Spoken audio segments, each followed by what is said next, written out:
hello everyone नमस्कार स्वागतम जनाइছোঁ আজি অন্য এটি ভিডিঅ'লৈ আৰু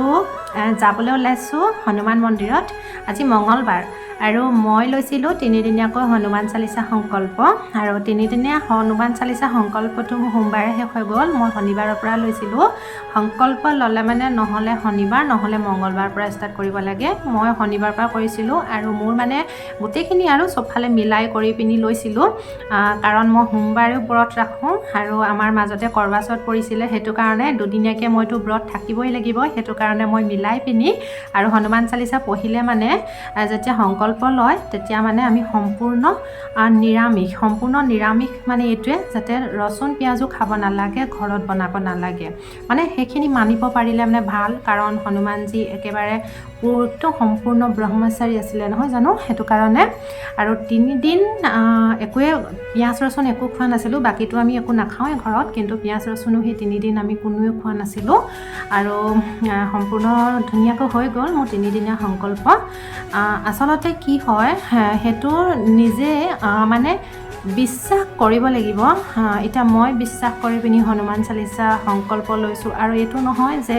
3 দিন হনুমান চালিসা সংকল্প ললো বুলি তাৰ পিছত যে হনুমান চালিসাখন পঢ়িবলৈ বাদ দিব লাগিব হেতু নহয় মই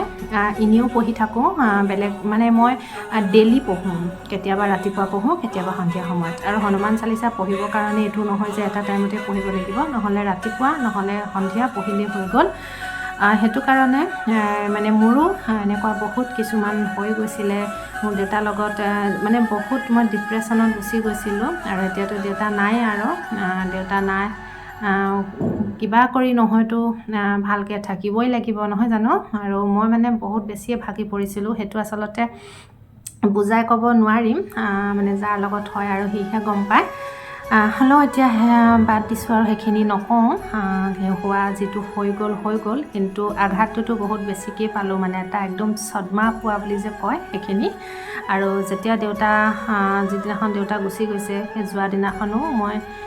কান্দিবলৈ পাহৰিলো মই অকল হাত জোৰ কৰি মানে হনুমান চালিসাই পঢ়িলো হনুমান চালিসা হাত জোৰ কৰি পঢ়ি দিলো তেতিয়া মই বহুতখিনি সাহস পালো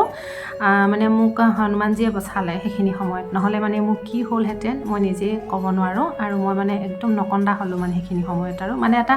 ধৈৰ্য এটা শক্তি এটা মানে ক'ৰ পৰা আহি গ'ল মই নিজে নাজানো আৰু হেতু কাৰণে মই দুবাৰ সংকল্প লৈছো অকল এবাৰ বুলিয়ে নহয় মই আগতো এবাৰ লৈছিলো আৰু আমি গৈ আছো এতিয়া মন্দিৰলৈ বেছি দূৰ নহয় বাৰু আমাৰ ঘৰৰ পৰা এতিয়া মানে আজি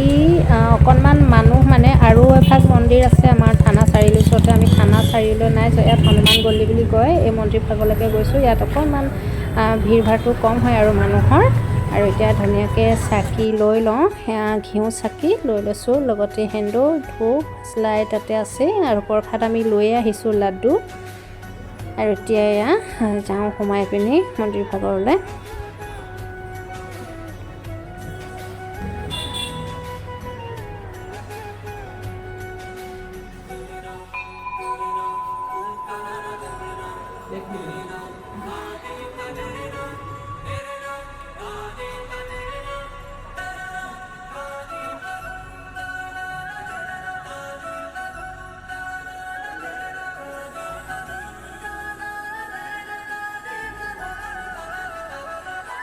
আৰু লগতে শিৱলিংগ আছে আমি তাতো ধুনীয়াকৈ সেৱা কাঢ়ি আহিলোঁ